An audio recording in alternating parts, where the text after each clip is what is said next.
Der var en del initiativer på Vestlolland, der gik ud på at forbinde Nakskov med det nordvestlige Lolland, og blandt disse var også et forslag, der nærmest kunne betragtes som en lollandsk pendant til de sønderjyske amtsbaner. Der gik atter lidt tid, inden man i foråret 1913, nærmere betegnet april, kunne gå i gang med arbejdet i terrænet. Indvielsen af banen fandt sted den 5. marts 1915, og den nye bane startede med 3 damplokomotiver og omkring 45 vogne. Den første egentlige station lå i Sandby og hed Harpelunde, for ikke at blive forvekslet med stationen af samme navn i Odsherred. Cirka 4 kilometer fra Sandby lå Købelev station, og derfra igen 3 kilometer mod nord i retning Vindeby, hvor Onsevig station var beliggende. Den burde jo egentlig hedde Vindeby station, men da det etablerede stationen i 1915, var der en by på Torsinge, der hed Vindeby. Og for ikke at lave forveksling mellem de to, så kaldte man den Onsevig station.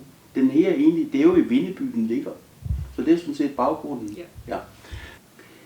Og så er det så, at på et tidspunkt, så køber I den her station her. Ja, det er godt nok en sjov historie. Fordi jeg kigger på internettet hele tiden.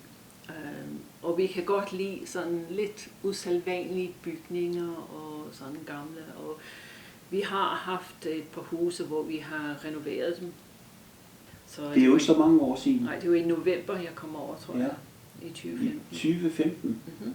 Ja. Jeg tror, huset havde været tomt for et par år. Altså et års tid eller sådan noget. Det stod tomt, altså selve stationsbygningen? Ja, der var, altså jeg tror Arne Brogaard, som var boet her før, han havde købt den fra jernbanefirmaet. Den tidligere ejer havde købt det? Ja, direkt fra den, så det har kun været... Ja, som vi nu læste i nummer tale her. Ja. Og han har så jo ikke rigtig gjort noget, og han er flyttet til Bornholm, så jeg tror, at han kom originalt fra Bornholm, hvor hans familie var, og han var på plejehjem derovre. Ja. Men var stationen opslået sådan, altså i offentlig til salg, eller var det var. I så den på nettet, eller? Ja, så var det en ejendomsmægler derhen? Det var en ejendomsmægler i Nakskov. Ja. Og så havde jeg kiggede på en her, og en lige uden for Nysted. Ja. Men jeg sad herude på bænken, og jeg sad, at det var simpelthen, det var så dejligt. Selvom det var november, der er ligesom min skole, de slappede helt af. Nej. Og jeg vidste, selvom jeg kiggede igennem, og jeg tænkte, der er så meget arbejde, der skal gøres. Ja. Altså farverne var orange og brune og gule og alt muligt. Ja. The colors here were just the state of the house. Ja. Nu de der stationsbygninger her, de har hver sin farve. Ja, det er rigtigt. Ja. Det har jeg læst, altså med hensyn til pudset af forskellige farver og træværk og så videre. Ja. Så det var meget karakteristisk. Ja, men jeg tror ikke, de har, altså køkkenet var rigtig gammelt, og altså det var et projekt, man skulle lige sådan tænke. Men jeg vidste, da jeg sad ude på den bænk, det her, det er huset for os. Ja. Og også fordi, at min mand er meget, han er en barndomsidiol af jernbane. You loved trains from when you were a child. Yeah. Fra England. Hvordan det? My family worked on the railways. My grandfather was a railway worker. My father was very interested, and I kind of inherited that. So I was a railway enthusiast when I was a boy. So I know nothing about Danish railways. No. This was all very new. Så der var jernbane i blodet hos din mand?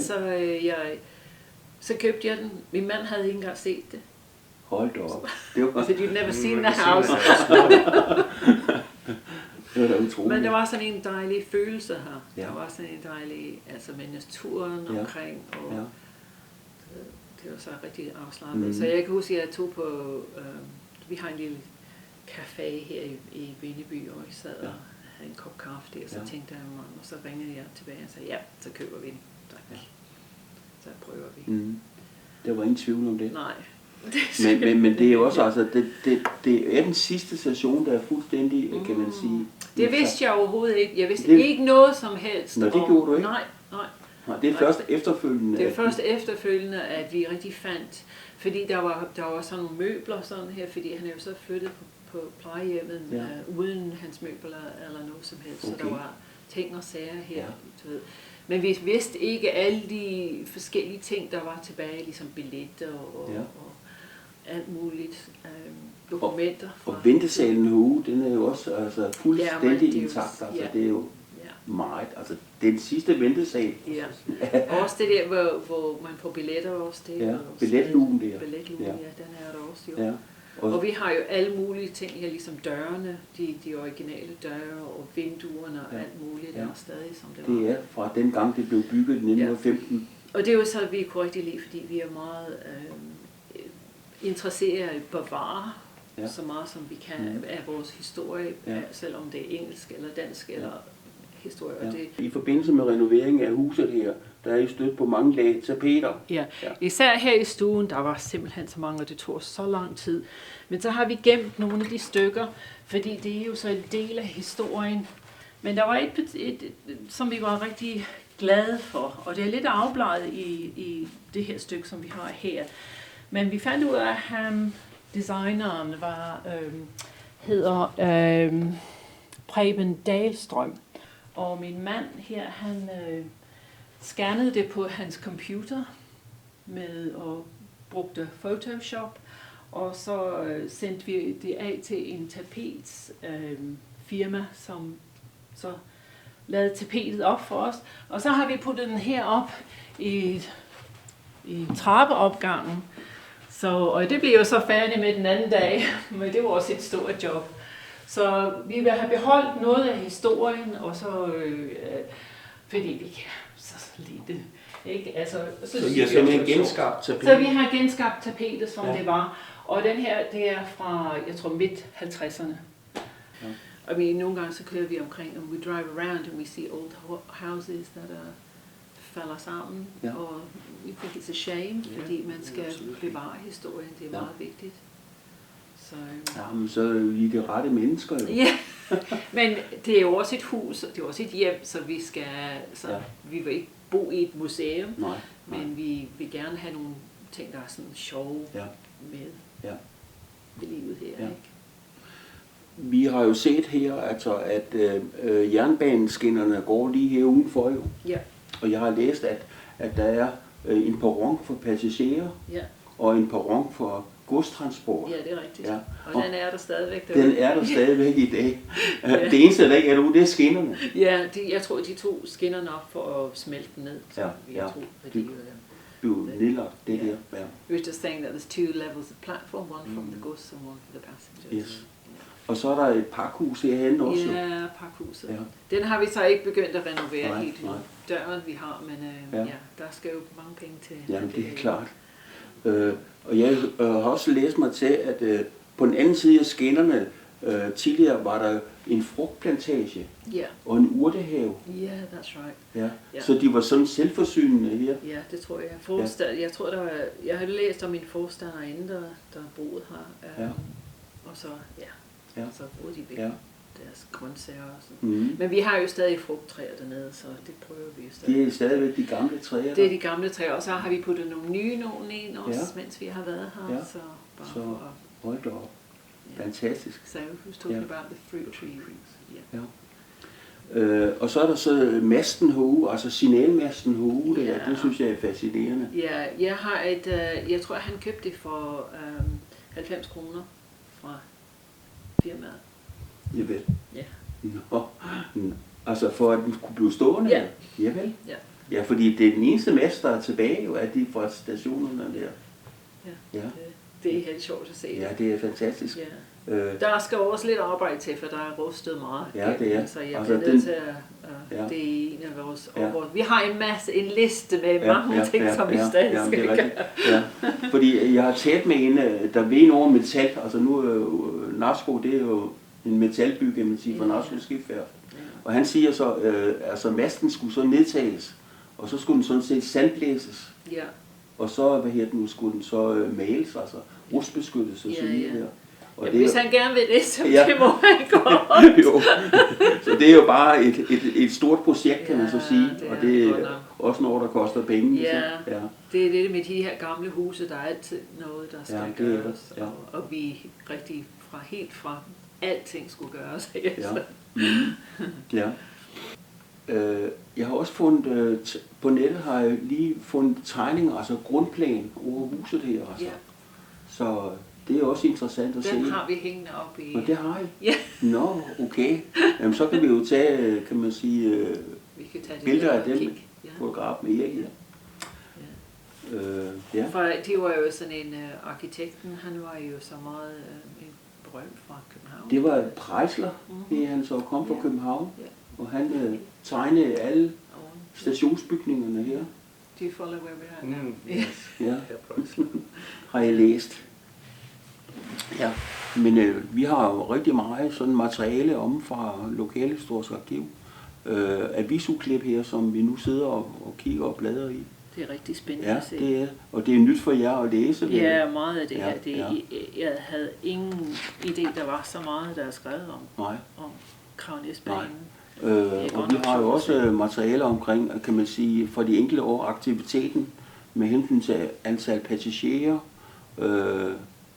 og vi har omkring fragtgods, hvor man transporterer grise og køer og heste fra oplandet her ind til slagteriet i Nakskov i Bernstikker-gade. Og grus og sten nede fra Birgit Grusgrav. Transporterer man ind mod Nakskov. Og modsat, der transporterer man kunstgødning ud til gårdene på landet her. Ja, det er godt nok sjovt at høre. Og der har vi jo så nøje regnskab og årsberetninger om, hvad mængder, at det var tale om antal passagerer, antal mængder af gods, og så også økonomi. Ja. Den toppe der med antal passagerer der, var det 135.000 i 30'erne der. Og så går det simpelthen nedad. Og det er årsagen, der kommer lastbiler, og der kommer busser. Og så var det billigere at tage med busserne? Ja, og hurtigere og nemmere. Og så kommer der konkurrence. Og så ryger økonomien ud af banen her. Og kommunerne giver jo tilskud til driften af banen for at opretholde den. Men det ender jo så med, at det blev lukket i 1967. Det var og så tager man sporene op, og vognene bliver solgt. Og som vi lige har læst her, bliver stationerne sat til salg. Så der har været nogle ejere før jer. Ja, der var kun den eneste, og han var sådan en, som jeg har læst, han var en psykolog fra, børnepsykolog fra København. Ja, hvad hed han? Jeg tror, det var Arne Brogaard, var hans navn, som jeg kan huske.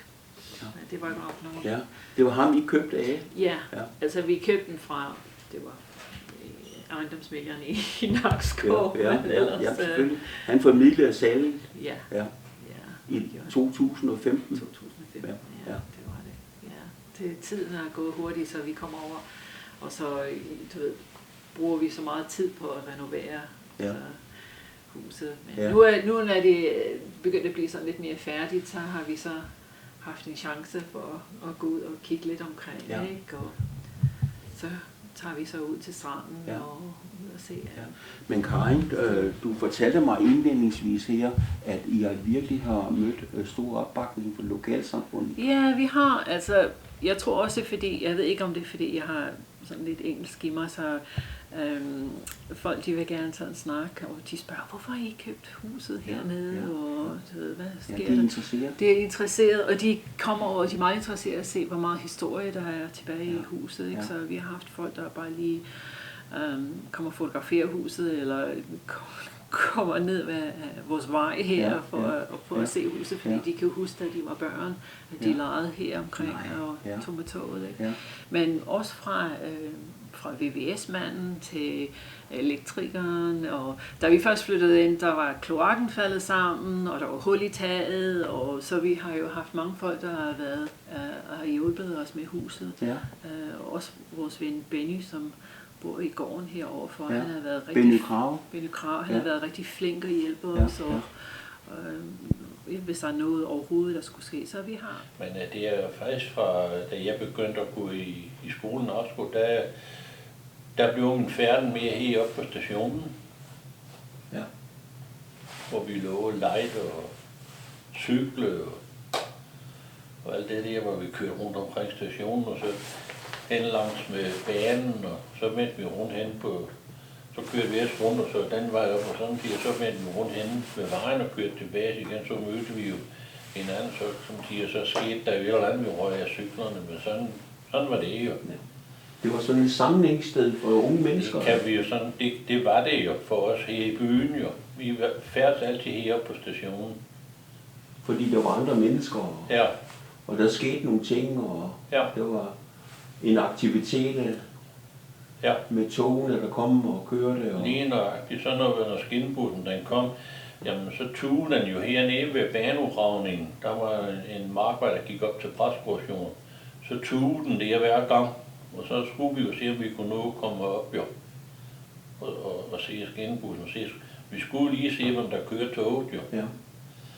Jamen så blev stationen jo nedlagt jo, og så kørte vi jo stadigvæk her, så flyttede fru Holm, hun flyttede jo herfra, om i Vindbygårds formesterbolig. Hvem var fru Holm? Det var hende, der passede stationen. Hun var stationsforstander her. Det her, det var jo fru Holms kontor, og billetlugen er stadigvæk derhenne. Og det der, det var venteværelset, hvor vi samledes ind, når det var regnvejr. Og så havde vi så sat alle vores tasker herude foran, så vi vidste lige, hvor vores tasker stod, når toget kom. Og så høvlede vi ude af døren, vi skulle ind og have de bedste pladser i toget jo. Vi havde vores pladser inde i toget der. Og så når vi var kommet ind i toget, så var det, hvem der kørte af togføren, så skulle vi altid i motorrum, der skulle vi altid udsæde. Der havde vi også vores pladser. Vi skulle altid sidde på motordæklet.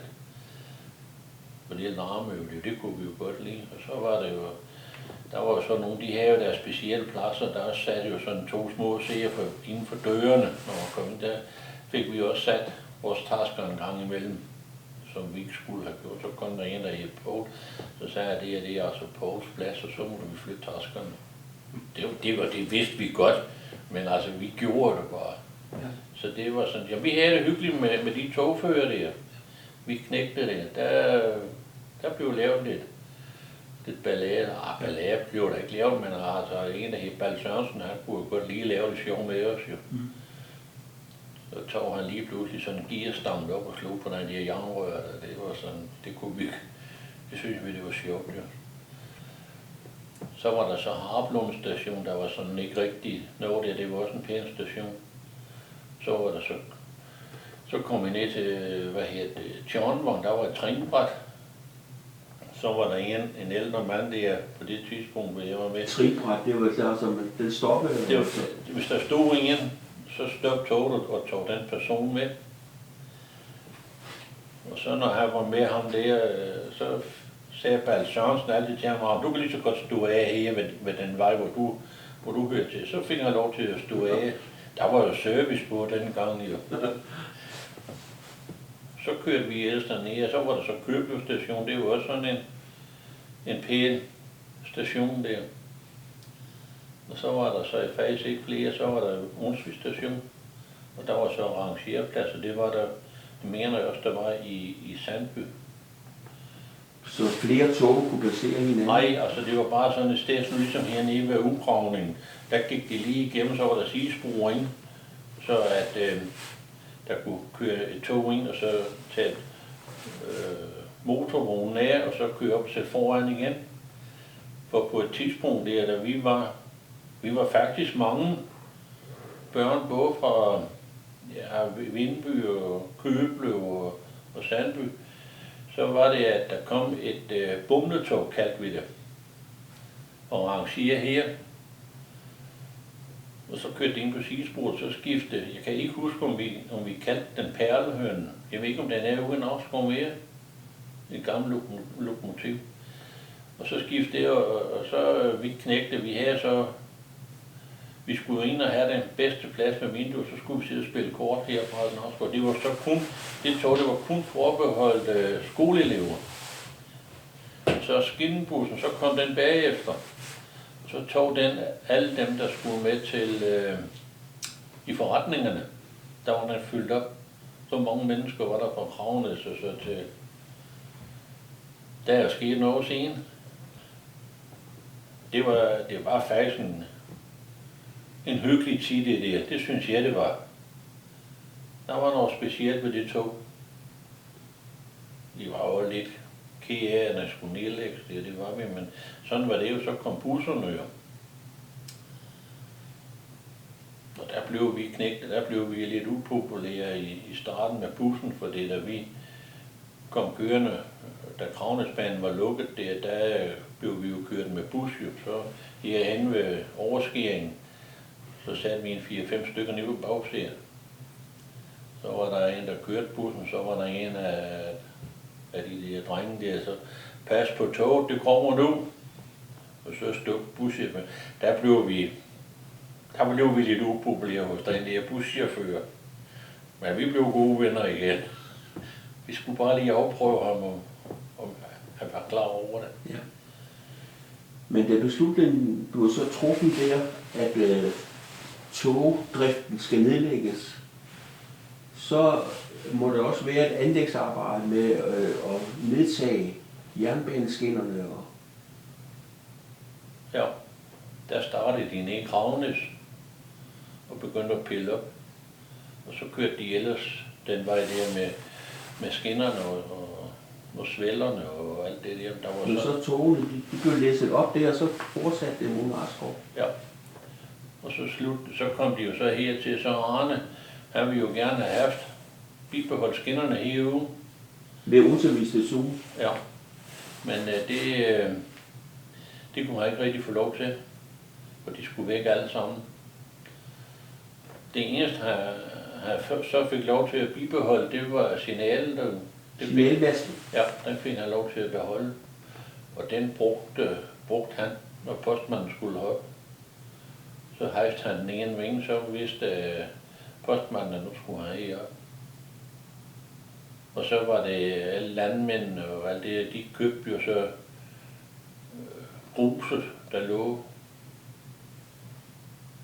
herude på banen. Og så her fra Rungsvig station, der var så en over i Køblev. Han købte en hel del svæller og byggede 2 huse ude på Nøjsomhedsvej af de svæller der. Og det ene hus, det er stadigvæk der. Vi gjorde det. Ja. Men du har det godt med stadigvæk at komme på stationen i Bølle? Ja. Det har jeg, det er ligesom om, at så tænker jeg, som siger lidt tilbage på barndommen der, hvad der foregik og ikke foregik her. Og mindst de mennesker, du har mødt igennem de år. Ja. På en god måde. Ja. Så det er også frivillige kræfter, der går ind og så giver en hånd med? Ja, de fleste skal betales jo. Ja. Men du ved, Benny han kigger ind en gang imellem og tjekker for os og sådan, ikke? Ja.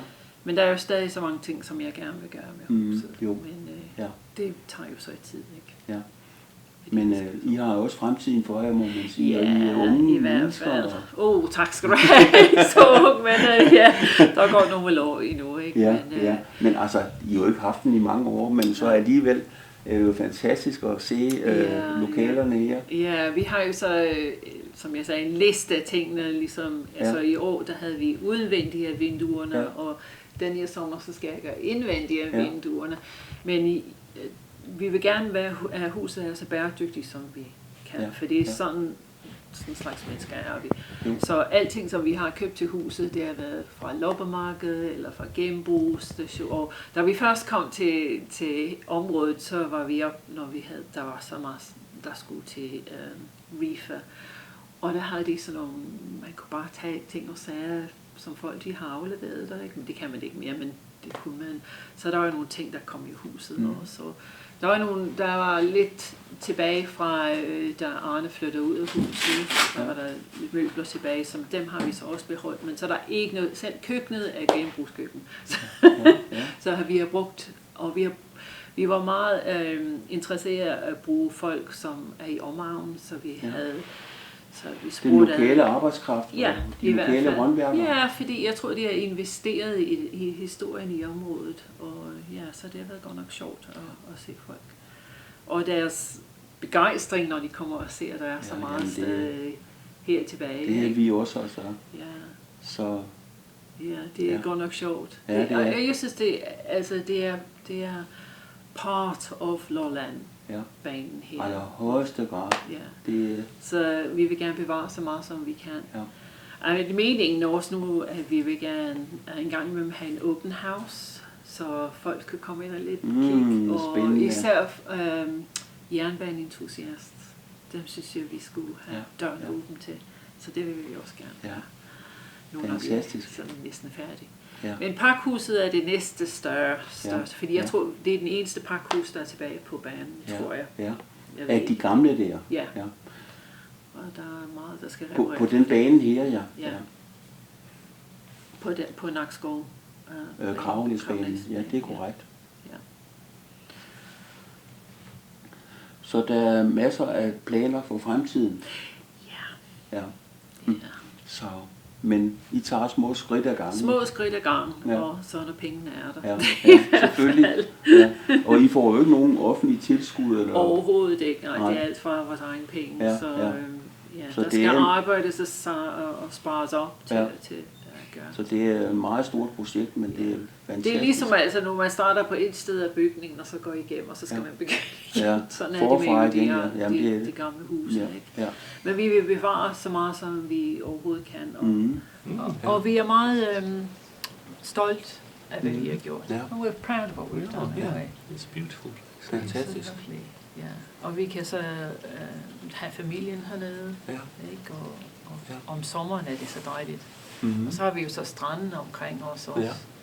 Og der er sådan nogle dejlige mennesker, der bor hernede, og naboer og sådan, ikke? Som vi kan snakke lidt med. For vi havde det virkelig hyggeligt, alle knægtene her. Ja. Jamen, pigerne var der også med. Altså, vi hyggede os. Ja. For der var jo ikke noget andet, vi kunne tage os til. Nej. Det var samlingspunkt. Ja. For området. Ja. Ja, så satte vi over på den der venteperronen der. Ja. Og så ventede vi på, at togene skulle komme, og toget skulle komme, og så vi det, og så... Ja. Så hilste vi lige på togføreren, og så var det det. Ja. Og så når det kom dernede fra Kastia, så gav nogle af chaufførerne og togførerne, så gav de lige et brød med hornet, så vidste vi at nu var de på vej? Ja, hvad var det nemlig?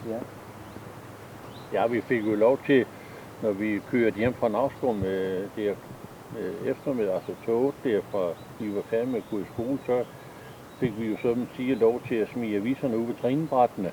Jo. Så holdt togføreren, han lukkede lige lågen sådan et stykke op, og så fik vi unge lov til at smide avisen ud. Ja, den holdt ikke stille måske? Nej. Den kørte langsomt? Ja, samme fart der, så smed vi avisen ud, der var så pakket sammen. Ja. Det fik vi så lov til. Det var sådan en begivenhed, vi skiftes til det. Ja, det var sjovt. Ja, det var det, at vi kunne få lov til det. Ja. Det var det nemlig. Ja. Så var der så nogen ude fra Onsvig, om de 3 børn var kommet, så sagde vi, nej, de er ikke kommet. Jamen, så må vi hellere vente, så til de kommer. Og så råbte vi til ham, nu kommer fru Jønk med børnene. Nå, jamen, så er de kommet, så løb de så ind i toget, så kunne vi godt køre. Dem vendte vi nogle gange på. Det var sgu ret hyggeligt, det der. Fantastisk. Det kan jo slet ikke lade sig gøre i dag. Nej, det kan det faktisk ikke. Men dengang, der var der jo service på, jo. Vi var jo lidt ked af, at der skulle nedlægges det var vi, men sådan var det jo, så kom busserne jo. Det var faktisk en hyggelig tid, det der. Det synes jeg, det var. Der var noget specielt ved det tog.